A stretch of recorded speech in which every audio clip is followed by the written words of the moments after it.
오늘 제목은 지혜 있는 자가 되라, 이런 제목입니다. 따라합시다. 지혜 있는 자가 되라. 제가 서울에서 부목사로 있을 때 어떤 장로님의 딸의 이름이 권지혜였습니다. 그래가지고 청년들이 아직 결혼하기 전인데 이렇게 놀렸어요. 놀렸다기보다도 지혜가 제일이니 지혜를 얻으라. 그러니까 그 청년 이름이 지혜인데 신부감으로 최고다 이거죠. 지혜를 얻으라. 그러면서 옆에 있는 친구들이 서로 이렇게 얘기하고 그렇게 했습니다. 지혜라고 하는 것은 참 중요합니다. 어떤 사람은 어려운 일을 만나도 지혜가 있어서 잘 이렇게 평안하게 처리해 나가는 사람이 있고요. 또 어떤 사람은 지혜가 있다고 하면서 자기에게만 유익하게 하는 그런 사람도 있어요. 그것은 참된 지혜는 아닙니다. 저는 그렇게 생각을 하고, 어쨌든 자신이 됐든 타인이 됐든 두루두루 평안하게 이렇게 풀어나가는 사람이 있습니다. 이게 지혜로운 사람이죠. 그런 어떤 분은 똑같은 상황인데도 지혜가 없어서 오히려 일을 망가뜨리고 더 어렵게 하는 경우도 종종 있습니다. 이름이 지혜라고 해서 지혜가 있는 사람은 아니죠. 그러면 뭐 다 전부 이름을 지혜라고 짓겠죠. 뭐 어떤 사람은 권능이라고 짓겠고, 아마 이렇게 해놓으면 어떤 사람은 돈이라고 짓는 사람도 있을지 몰라요. 이름을 돈으로 지으면 돈을 많이 벌 수 있다고 한다고 하면 그런 건 아니죠. 그리고 성경에서 말하는 지혜와 또 세상이 말하는 지혜도 좀 다릅니다. 그래서 오늘 본문을 통해서 하나님께서 알려주시는 지혜 있는 자, 정말 지혜로운 사람은 어떤 사람인가 하는 것을 좀 알아보려고 합니다. 첫 번째로 지혜로운 사람은요, 구원을 받은 사람이 지혜로운 사람입니다. 우리 1절 2절 말씀 다 같이 읽어보겠습니다. 시작. 그때에 내 민족을 호위하는 큰 군주 미가엘이 일어날 것이요 또 환란이 있으리니 이는 개국 이래로 그때까지 없던 환란일 것이며 그때 내 백성 중 책에 기록된 모든 자가 구원을 받을 것이라. 땅의 티끌 가운데서 자는 자 중에서 많은 사람이 깨어나 영생을 받는 자도 있겠고 수치를 당하여서 영원히 부끄러움을 당할 자도 있을 것이며. 그때는 언제입니까? 대환란의 때지요. 큰 군주 미가엘은 군대 장관입니다. 천사장입니다. 군대를 총괄하는, 천사들도 전령의 역할을 감당하는 가브리엘 같은 천사가 있고, 미가엘처럼 전쟁의 이렇게 총 책임자인 그런 천사들도 있습니다. 환란이 있을 거라고 했습니다. 전무후무한 환란. 그런데 책에 기록된 자는 구원받는다고 그랬습니다. 책에. 여러분, 여기서 말하는 환란은 대환란이고요. 책에 기록이 됐다는 말은 생명책에 기록이 됐다는 말입니다. 그러니까 생명책에 기록이 된 사람은 구원을 받은 사람이거든요. 성경에 생명책에 대한 이야기가 나오는데 우리 계시록 20장 14절 15절 말씀 다 같이 읽어보겠습니다. 시작. 사망과 음부도 불못에 던져지니 이것은 둘째 사망 곧 불못이라. 누구든지 생명책에 기록되지 못한 자는 불못에 던져지더라. 그러니까 예수 그리스도를 믿고 예수님을 나의 구주와 주님으로 영접하고 생명을 얻은 사람은, 구원을 받은 사람은 생명책에 기록이 된다고 성경은 말씀하고 있습니다. 빌립보서 4장 3절에서도 말씀하고 있는데요. 다 같이 읽어보죠. 시작. 또 참으로 나와 멍에를 같이 한 내게 구하노니 복음에 나와 함께 힘쓰던 저 여인들을 돕고 또한 클레멘드와 그 외에 나의 동력자들을 도우라. 그 이름들이 생명책에 있느니라. 이분들은요, 예수 그리스도를 마음속에 영접했을 뿐만 아니라 복음에 함께 힘쓰던 여인들, 사도 바울이 전도 사역을 할 때, 목회를 할 때 도왔던 사람입니다. 클레멘드, 또 사도 바울과 함께 동력했던 사람들, 이런 사람들의 이름이 생명책에 있다. 사도 바울의 통찰력일 것입니다. 어떤 영성이라고도 볼 수가 있고요. 클레멘드라는 사람, 또 어떤 여인들, 동력자들 볼 때 저 사람들은 생명책에 이름이 기록되어 있는 분들이다, 이렇게 판단을 했던 것입니다. 이렇게 책에 기록된 사람들이 여러분 지혜로운 사람 아니겠습니까? 환난을 당할 때 다 환난 가운과 고난 가운데 있는데 생명책에 기록이 되어서 둘째 사망, 지옥에 떨어지지 않는 그런 사람들이 참으로 지혜로운 사람들입니다. 한 번 죽는 것은 사람에게 정하신 것이요, 저나 여러분이나 이 땅에 살다가 길면 100년 살고 죽습니다. 그런데 그것이 끝이 아니고 하나님께서 마지막 때에 백보자, 하나님의 보좌, 큰 보좌에서 심판을 받게 되는데 그때 구원받고 책에 기록된 사람들이 지혜로운 사람인 것이죠. 또한 2절에 어떤 말도 나오냐면 영생을 받는 자도 있겠고 그랬습니다. 땅의 티끌 가운데서 자는 자 중에서 많은 사람이 깨어나, 여기서 잔다는 말은 죽었다는 말이거든요. 그래서 무덤에 갇혔다는 말입니다. 성경은 죽음을 잔다고 표현하고 있습니다. 그래서 죽은 사람들 중에서 많은 사람들이 마지막 그때에 깨어나서 영생을 받는 사람도 있고 영원한 부끄러움을 받는 사람, 지옥에 떨어지는 사람도 있다고 말씀하고 있습니다. 여러분, 어떤 사람이 지혜로운 사람입니까? 영생을 얻고 생명책이 기록이 되고 구원받는 사람이 지혜로운 사람이죠. 요한복음 3장 36절 말씀 다 같이 읽어보겠습니다. 다 같이 시작. 아들을 믿는 자에게는 영생이 있고 아들에게 순종하지 아니하는 자는 영생을 보지 못하고 도리어 하나님의 진노가 그 위에 머물러 있느니라. 아들을 믿는 자에게는 영생이 있다고 했는데 아들이 누굽니까? 하나님의 아들 예수 그리스도를 의미합니다. 제가 다니엘 세례 기도할 때 계속해서 전도 표어, 전도 문구를 계속해서 나눴습니다. 집마다 지은이가 있듯이 만물을 지으신 분은 하나님이시다. 그 아들, 그 하나님의 아들, 만물을 지으신 창조주 하나님의 아들 예수를 믿고 구원받으시라. 그런 내용을 제가 계속 말씀드렸잖아요. 저는 이 말씀이 너무너무 좋습니다. 여기에 있는 모든 것들이 다 누군가 지어서 존재한 겁니다. 사람이 만들어서 존재합니다. 그러면 사람이 있기 전에 온 우주 만물은 어떻게 존재했는가? 그분이 바로 하나님이시다. 집마다 지은이가 있듯이 만물을 지으신 이는 하나님이신데 그 하나님께서 우리의 구원을 위해서 독생자 예수 그리스도를 보내셨는데 그분을 믿는 자는 영생을 얻는 것이지요. 여러분, 이렇게 해서 구원받아 하나님의 자녀가 되고 영생을 얻은 백성이 된 줄로 믿습니다. 그래서 요한복음 3장 16절에 말씀하시기를 하나님이 세상을 이처럼 사랑하사 독생자를 주셨으니 이는 그를 믿는 자마다 멸망하지 않고 영생을 얻게 하심이라 말씀하고 있습니다. 이 말씀에 근거해서 저와 여러분 예수 그리스도를 믿어 영생을 얻은 하나님의 백성이요 자녀가 된 줄로 믿습니다. 지난 주간 우리 교회 세 분이 장로를 치렀습니다. 오늘도 아까 인사했지만 한 분은 우리 교회 남자 권사님이십니다. 81세.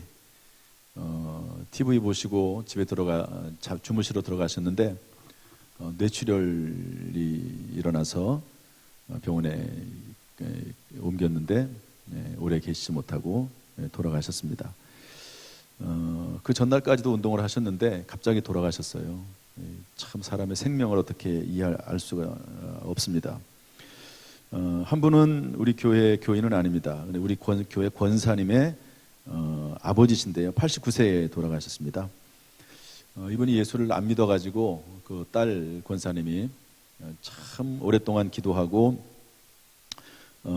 또 전도하고 그랬는데요. 돌보고 그랬는데 5년 전에 예수 믿고 세례받고 그리고 동네 교회에 다니시고 집사까지 되셨습니다. 이분은 주무시다가 돌아가셨어요. 그 따님 권사님이 계속 기도하시면서 주무시다가 돌아가시도록 그렇게 기도를 했는데 정말 그렇게 돌아가셨어요. 또 한 분이 돌아가셨는데 우리 교회 새신자입니다. 휠체어 타고 오시는 분인데 나이가 많으세요. 약간 조금 아무튼 어쨌든 우리 교회 새신자이신데요. 이분은 음식을 잡수시다가 기도가 막혀서 호흡을 못하니까 병원으로 옮겼는데 중환자실에서 딱 하루 계시다가 그러니까 병원에 옮기시고 그 다음날 돌아가셨어요. 이렇게 지난 주간에 세 분이 다 연세가 어느 정도 되신 분들입니다. 다 돌아가시게 됐는데 어떤 모습으로 돌아가셨든지 간에 이분들은 지혜로우신 분이시고 그리고 성경 말씀 그대로 주 안에서 자는 자들은 복되도다라고 말할 수 있는 그런 분들입니다. 왜 그럴까요? 이분들은 전부 다 예수 믿고 구원받고 영생을 얻었습니다. 이분들은 환난을 당하지 아니하고 대환난을 당하지 아니하고 영원한 부끄러움, 지옥에 떨어지지 않고 천국 백성으로 돌아가셨기 때문에 그렇습니다. 얼마나 복된 죽음입니까? 물론 조금 더 오래 사셨으면 좋겠지만 사람의 생명은 하나님께 달려 있는 것입니다. 주 안에서 믿음으로 소천하신 것에 대해서 우리는 감사할 따름이죠. 중요한 것은 이분이 예수 믿고 구원받아서 지혜로운 죽음을 맞이했다, 복된 죽음을 맞이했다 하는 것입니다. 지난 주간에 이렇게 장례를 치르면서 입관 예배를 드린 다음에 이제 끝나고 나면 식사를 하거든요. 또는 간식을 먹습니다. 이렇게 음료를 마십니다. 코로나 시대에 뭐 그런 거 하느냐 그럴 수도 있지만 그 옛날에는 이제 장례가 나면은 밤을 새는 경우도 있잖아요. 그래서 되도록이면 저는 식사를 했으면 음료수라도 마시고 이렇게 가려고 그렇게 애를 쓰는데요. 장로님들하고 식사를 하는데 어떤 장로님 이런 말씀하시더라고요. 우리가 노후 준비를 잘해야 된다. 노후 준비. 여러분 노후 준비 잘 하셨어요? 그런데 이제는 노후 준비뿐만 아니라 사후 준비를 잘해야 된다. 사후 준비. 노후 준비는 뭡니까? 나중에 늙어서 어떻게 살 것인가 하는 것을 준비하는 게 노후 준비잖아요. 사후 준비는 뭡니까? 죽음 이후를 준비하는 거잖아요. 세상 사람들은 죽음은 끝이라고 생각을 합니다. 그러나 성경은 그렇게 말씀하지 않아요. 한 번 죽는 것은 사람에게 정하신 것이요 그 후에는 심판이 있으리니 하나님께서 심판하셔서 어떤 사람은 천국으로 어떤 사람은 지옥으로 가기 때문에 사후 준비를 잘해야 된다 하는 것이죠. 어떻게 여러분들은 사후 준비를 잘 하셨습니까? 조금 더 노골적으로 말하면 여러분들은 죽을 준비가 되셨습니까? 옆에 있는 분들에게 한번 물어보세요. 혹시 사후 준비 되셨습니까? 물어보세요. 좀 물어봐야 좀 얘기를 좀 하면 좀 이렇게 눈만 말똥말똥 뜨게 좀 하시고. 이게 뭐 꺼림직하게 느낄 수 있을지 모르지만 전혀 그렇지 않습니다. 다 죽습니다. 다 죽어요. 때가 되면 올 때는 차이가 있게 올 수 있지만 갈 때는 아무도 모릅니다. 그래서 정말 지혜로운 사람은 사후 준비, 죽을 준비를 마친 사람이 진짜 지혜로운 사람입니다. 예수 그리스도를 영접해서 구원받고 다시 말해서 사후 준비를 마치고 살아가는 지혜로운 사람 되시기를 주님의 이름으로 축복합니다. 아멘. 두 번째 지혜로운 자가 되라 그랬는데 어떤 사람입니까? 깨닫는 자가 지혜로운 사람입니다. 우리 3절 말씀 다 같이 읽어보죠. 3절 시작. 지혜 있는 자는 궁창의 빛과 같이 빛날 것이요 많은 사람을 옳은 대로 돌아오게 한 자는 별과 같이 영원토록 빛나리라. 오늘 본문 말씀에 깨닫는 자가 지혜로운 사람이란 말은 없습니다. 그런데 이 지혜로 있는 자라고 하는 이 말, 지혜라고 하는 말을 성경 원어와 또 다른 영어 번역본을 통해서 보면은요 여러 가지 의미들이 있습니다. 70인역에서는 이해력을 가진 자들이라고 그랬습니다. 또 뉴 아메리칸 스탠다드 바이블에는 통찰력을 가진 사람이라고 되어 있습니다. 통찰력. 또 다른 성경에는 지식 있는 자들, 가르치는 자들 이렇게 되어 있습니다. 그러니까 지식이 있고 통찰력을 가지고 있어서 그것을 자신의 삶에 유익이 되도록 할 뿐만 아니라 그것을 다른 사람들에게 잘 가르쳐서 다른 사람들에게도 그 선한 영향력을 끼치는 사람이 지혜로운 사람이다. 이렇게 성경은 알려주고 있는 것이죠. 저는 이것을 종합을 해서 지혜 있는 자는 깨닫는 자다 이렇게 정의를 내리고 싶습니다. 조금 확장해서 설명을 하면 깨닫는 능력이 있는 사람 그리고 깨닫게 되는 사람 이런 사람이요 지혜로운 사람입니다. 여러분 깨닫는 능력이 어떻게 생깁니까? 우리 시편 119편 130절 말씀 다 같이 읽어보겠습니다. 시편 119편 130절 시작. 주의 말씀을 열면 빛이 비치어 우둔한 사람들을 깨닫게 하나이다. 야, 여러분 놀랍지 않습니까? 우둔한 사람들, 미련한 사람들이 깨닫게 된답니다. 빛이 비춰져서. 그런데 언제요? 주의 말씀을 열면. 따라합시다. 주의 말씀을 열면. 여러분 하나님의 말씀을 우리가 듣고 배우고 또 읽고 그러면 하나님께서 우리에게 빛을 비추어 주시는 줄로 믿습니다. 그래서 미련한 사람들, 어떻게 살아가게 될지 모르는 그런 상황 가운데서 하나님께서 빛을 비춰주셔서 깨닫게 하셔서 갈 길을 알려주시는 것이죠. 그러므로 여러분, 지혜로운 사람이 되길 원하십니까? 성경 말씀 그대로 성경 말씀을 읽으세요. 성경 말씀을 들으세요. 성경 말씀을 묵상하세요. 그러면 하나님께서 하나님의 지혜를 주실 줄로 믿습니다. 이것도 성경 말씀을 통해서 우리가 깨달을 수 있는 능력을 기르는 것도 지혜지만, 사도 바울 같은 분은요, 깨닫게 되는 것도 하나님의 은혜고 놀라운 축복입니다. 사도 바울은 어떤 사람이었습니까? 예수 믿는 사람들이 잘못됐다고 생각을 해서 그 사람들을 붙잡아서 체포하고 죽이는 가운데 내어준 사람입니다.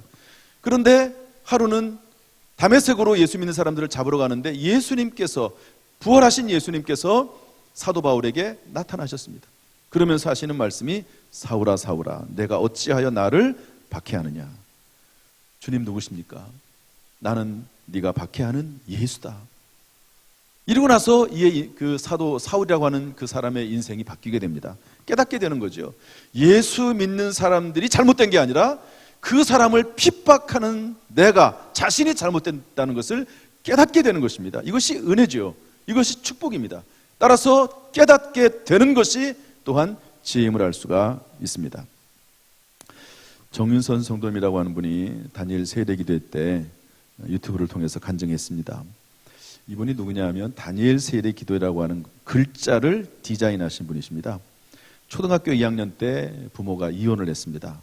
새엄마가 오셔가지고 성경을 가르쳐 줘가지고 그때부터 교회를 다니게 됐죠. 이분에겐 참 큰 복입니다.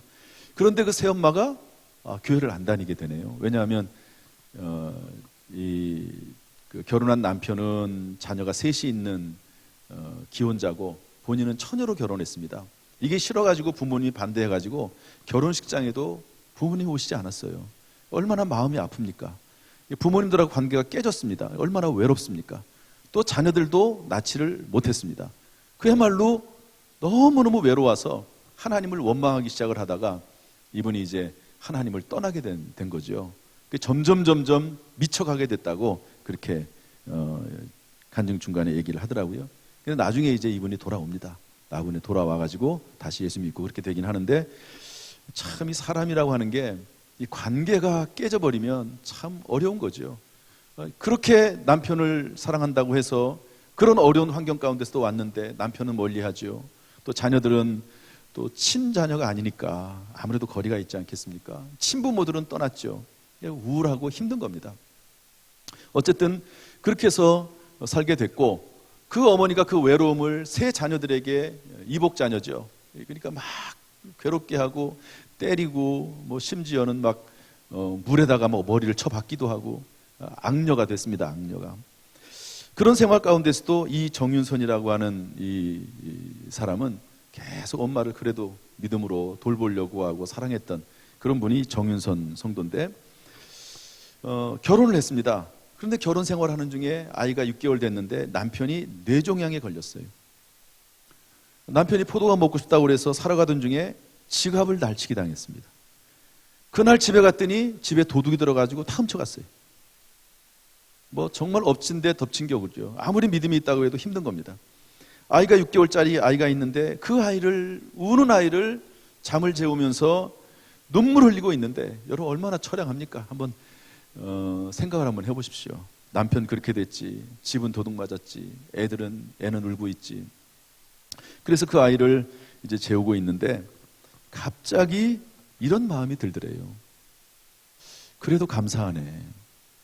이제 남편이 서울대학병원에 입원해 있는데 서울대학병원에 이제 아이들을 봤나 봐요. 저도 서울에 부목사로 있을 때 근처에 서울대학병원이 있어가지고 자주 갔습니다. 성도들이 거기 입원을 해가지고. 그러면 서울대학병원 어린이 병동이 있거든요. 그러면 그 어린이 병동에 조그마한 아이들, 갓 태어난 아이들, 이런 아이들이요, 온몸에 줄을 달고 있고 코에 인공호흡기를 꽂고 있고 그러면서 그 아이들이 지냅니다. 그 아이들이 생각이 난 거예요. 그러면서 그래도 감사하네. 우리 아이는 이렇게 건강하게 살아있지 않은가. 귀가 있어서 비록 암에 걸리긴 했지만 남편의 목소리를 들을 수 있으니 얼마나 감사한가. 남편이 그래도 살아있으니 감사한 것 아닌가. 나는 흙인데 하나님이 영혼을 주셔서 하나님 이렇게 살아가게 하고 또 예수 믿어서 구원받게 하시니 얼마나 감사한가. 갑자기 이런 마음이 훅 들어오더래요. 그래서 이분이 이후에 인생이 완전히 바뀌었다고 합니다. 터닝 포인트가 된 것이죠. 그 이후에 남편이 일을 못하니까 본인이 일을 할 수밖에 없습니다. 그런데 아이를 길러야 되니까 나갈 수는 없고, 그래서 새벽에 일을 하는데 이분이 조금 디자인에 좀 관심이 있었던 것 같아요. 그래서 디자인을 집에서 시작을 했습니다. 그러다가 디자인 회사를 세우고 거기에 대표까지 됐다 하는 이야기를 하면서 모든 것이 하나님의 은혜였다 이렇게 말씀합니다. 그런데 그 터닝 포인트, 전환점이 된 게 뭐냐면 하나님 앞에 감사하게 된 것, 하나님 앞에 깨달음을 갖게 된 것, 그것이 전환점이라고 말씀을 하는 것을 들었습니다. 여러분, 깨닫는 것이 참 중요합니다. 깨닫는 것이 지혜죠. 여러분들은 깨닫는 능력을 얻기 위해서 하나님의 말씀을 열고 있습니까? 하나님의 말씀을 열면 빛이 비치어서 깨닫게 하신다고 그랬거든요. 여러분은 깨닫기 위해서 하나님의 지혜와 능력을 구하고 있습니까? 다니엘은 환상을 깨달으려고 20일을 작정하면서 하나님 앞에 기도하기도 했습니다. 여러분, 하나님의 말씀을 열어보는 가운데 그 하나님의 말씀을 열 때 지혜도 열리기를 주님의 이름으로 축복합니다. 하나님께서 깨달음의 은혜를 베풀어 주시기를 주님의 이름으로 축원합니다. 세 번째로, 지혜로운 사람은 어떤 사람입니까? 많은 사람을 옳은 대로 돌아오게 한 자입니다. 우리 3절 4절 말씀 읽어보겠습니다. 3절 4절 시작. 지혜 있는 자는 궁창에 빛과 같이 빛날 것이요 많은 사람을 옳은 대로 돌아오게 한 자는 별과 같이 영원토록 빛나리라. 다니엘아, 마지막 때까지 이 말을 간수하고 이 글을 봉함하라. 많은 사람이 빨리 왕래하며 지식이 더하리라. 마지막 때가 뭡니까? 말세를 말하거든요. 그런데 말세의 특징이 있습니다. 빨리 왕래한다는 거죠. 지금 코로나 때문에 비행기 타고 다니지도 못하긴 하지만, 그러나 그것 때문에 오히려 더 인터넷이 더 발달하고요, 오히려 더 빨리 이렇게 어떤 일을 해나가는 경우, 그것도 볼 수가 있습니다. 말세는요, 빨리 왕래하고 지식이 더합니다. 지금처럼 빨리 왕래하고 지식이 더해지는 때가 어디 있습니까? 저는 이렇게 생각을 합니다. 언제라도, 지금이라도 당장 예수님이 오실 충분한 준비와 환경은 갖춰져 있다, 그렇게 생각을 합니다. 그런데 이렇게 그 마지막 때에 지혜로운 사람은 당연히 구원받은 사람이죠. 마지막 때에 지혜로운 사람은 어떤 사람입니까? 깨닫는 사람이 지혜로운 사람이죠. 그런데 그 마지막 때에 지혜로운 사람은 한 가지가 더 있는데, 많은 사람을 옳은 대로 돌아오게 한 자가 지혜로운 사람이라고 말씀하고 있습니다. 지혜로운 사람은요, 많은 사람을 옳은 대로 돌아오게 합니다. 지혜의 목적은 자신에게뿐 아니라 타인에게도 향해져 있습니다. 영과 혼과 육신의 어려움을 당하고 있는 사람을 옳은 대로 돌아오게 하는 사람, 이런 사람은 별과 같이 빛나게 됩니다.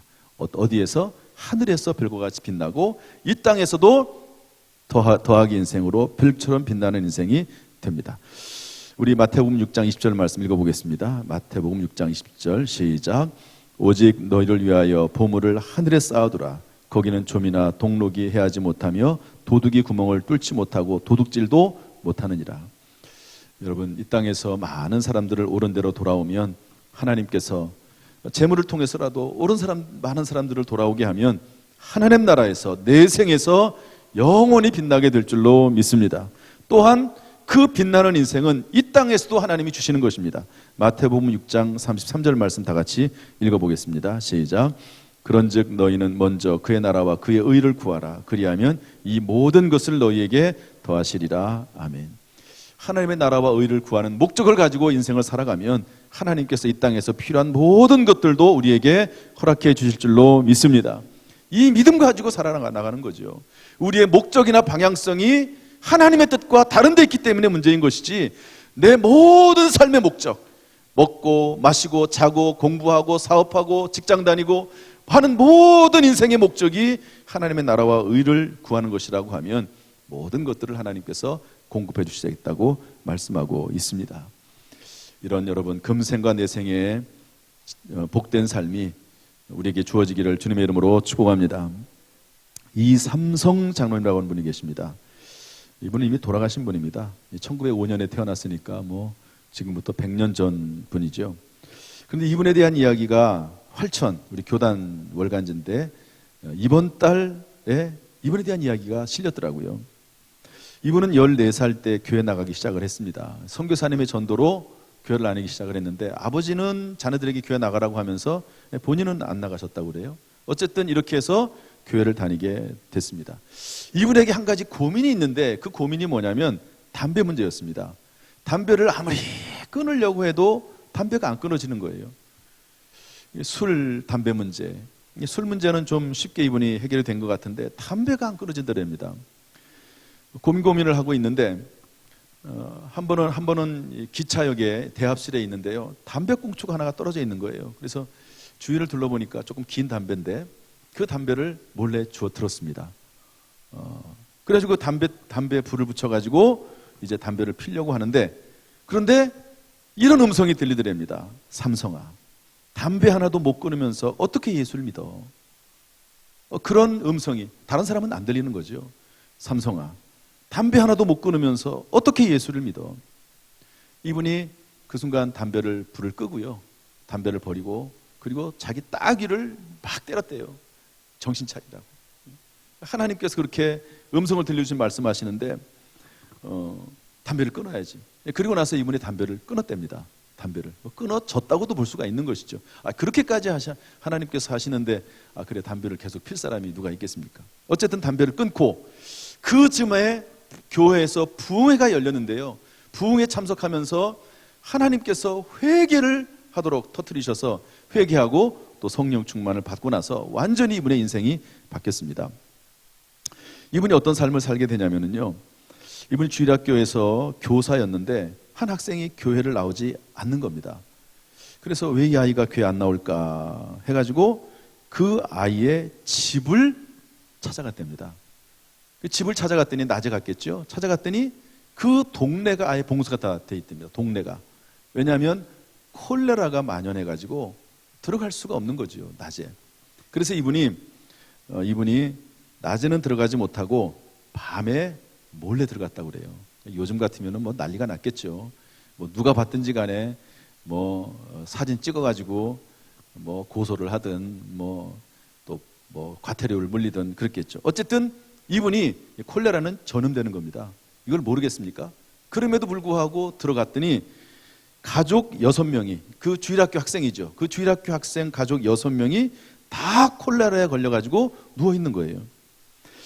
그때 마침 엘리사가 생각이 났습니다. 이 수넴 여인의 아들을 살려줄 때, 그 어린아이를 살려줄 때 이제 그 어린아이는 누워있고 자신이 똑같이 그 위에 겹쳐서 누워서 그 아이를 위해서 기도해주고 그래서 그 아이가 살아났던 그게 마침 생각이 나서 6명이 콜레라로 누워있는데 전염될 수도 있는데도 불구하고 그 위에 똑같이 누워가지고요. 이렇게 그러면서 누워서 기도를 해줬답니다. 그런데 놀랍게도 그 6명의 가족들이 다 깨끗이 낫고 그리고 그 사람들이 다 예수 믿었다는 그런 글을 기록해 놨더라고요. 야, 참 정말 이런 일도 있을 수 있구나. 물론 여러분 다 그렇게 해서는 안 됩니다. 성령께서 감동하시고 성령께서 인도하실 때 그렇게 하는 거지 누구나 다 이렇게 한다고 해서 되는 것은 아닙니다. 이렇게 해서 그 6명의 가족들이 다 교회 나와서 친척까지 12명이 교회 나오게 됐다 하는 그런 글을 제가 봤습니다. 많은 사람을 옳은 대로 돌아오게 하는 것이죠. 예수 믿지 않는 사람들을 옳은 대로 돌아오게 하는 겁니다. 또한 예수 믿다가 낙심된 자 그런 사람들에게 찾아가서 그런 사람들을 교회로 다시 인도하고 옳은 대로 돌아오게 하는 일도 다 중요한 일이고 그런 사람은 하늘의 별과 같이 빛날 것이라고 성경은 약속하고 있습니다. 이러다가 이분이 6.25 전쟁이 터졌는데요. 이분이 부산으로 갔습니다. 침수를 익히기 위해서 침술 학원에 다니고 있는데 침술 강사가 안 나오는 거예요. 한 36살 먹은 김봉규라고 하는 분인데 안 나와요. 이분이 그래서 그분을 찾아갔습니다. 학원에게 물어봐서 찾아갔는데 산 꼭대기에 단칸방에 살고 있는 그 집을 물어서 찾아가 보니까 문을 열고 들어가 보니까 그 학원 강사가 요강을 붙잡고 피를 쏟고 있는 겁니다. 옛날에는 집집마다 다 요강이 있지 않았습니까? 저희도 결혼할 때 저희 어머니께서 요강을 하나 사주셨어요. 지금 어디 갔는지 모르겠습니다. 어쨌든 그 요강을 붙잡고 피를 쏟고 있는 겁니다. 폐결핵 사기. 여러분 결핵도 옮깁니다. 그런데 이분이 그분을 찾아가서 이렇게 얘기했답니다. 이왕 죽을 거면 예수나 믿고 죽어라. 그리고 자신이 갖고 있던 폐결핵 약을 줬답니다. 비싼 약인데 그걸 주면서 먹어보라고. 돈 안 받고 거저주는 것이니까 한번 먹어나 보시라고 얘기했답니다. 하나님께서 치료해 주시면 좋고, 그렇지 않아도 죽은 후에 예수 믿고 죽으면 죽은 후에 천국 가니까 좋은 것 아니냐. 예수 믿어라. 그리고 이 약 한번 먹어봐라. 열흘밖에 못 산다고 의사가 말을 하지만 한번 먹어봐라. 그리고 나서 간곡하게 복음을 전하고 얘기했더니 가족들이 다 예수를 믿고 교회에 나오게 됐습니다. 그 중에 이분의 아내는 새벽기도를 나왔어요. 새벽기도를 왜 나오게 됐냐 물어봤더니 예수 믿으면 새벽기도 나오는 걸로 알았대요. 예수 믿으면 뭐 나오는 거라고요? 교회는 한 번도 안 나가는 분인데 예수 믿으면 새벽기도 나가는 걸로 알아서 새벽기도 나왔답니다.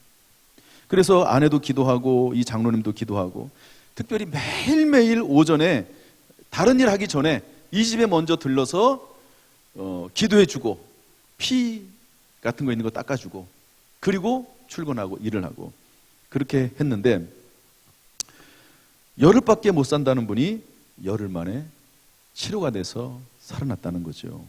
그러면서 뭐라고 말씀하시냐면 사랑은 곧 기적을 낳는다. 신유의 기적은 따로 없다. 사랑이 곧 기적이다. 이렇게 기록하는 것을 제가 봤습니다. 여러분, 여기 있는 말씀 그대로입니다. 많은 사람을 옳은 대로 돌아오게 한 자는, 여러분 예수 믿고 구원받게 하는 거 옳은 대로 돌아오게 하는 거죠. 낙심해가지고 교회 나오지 않는 사람들, 이런 분들 있을 때 그런 분들 찾아가서 옳은 대로 돌아오게 하는 거, 이런 걸 귀한 일입니다. 이런 사람이 지혜로운 사람입니다. 왜냐하면 하늘의 별과 같이 빛날 것이고 금생과 내생에 하나님께서 복을 주겠다고 약속하고 있기 때문에 그렇습니다. 여러분 혹시 주변에 영과 혼과 육신에 고통당하는 성도가 있습니까? 그들을 옳은 대로 돌아오게 하는 것이 우리 그리스도인들이 합당한 모습이며 복된 길이라고 하는 것을, 그런 인식을 가지고 있습니까? 우리는 자신만을 위해 살다가 사라져버리는 인생이 아니고 타인을 옳은 대로 돌아오게 하는 삶을 살다가 금생과 내생에 복받는 사람이 바로 저와 여러분인 줄로 믿습니다. 많은 사람을 옳은 대로 돌아오게 해서 별과 같이 빛나시기를 예수님의 이름으로 축복합니다. 이렇게 하나님의 뜻에 살아가는 가운데 더하기 인생, 다시 말해서 자신도 복을 받고 타인도 복을 받고 내생에서도 복을 받고 금생에서도 이 땅에서도 복을 받는 복된 인생이 되기를 주님의 이름으로 축원합니다.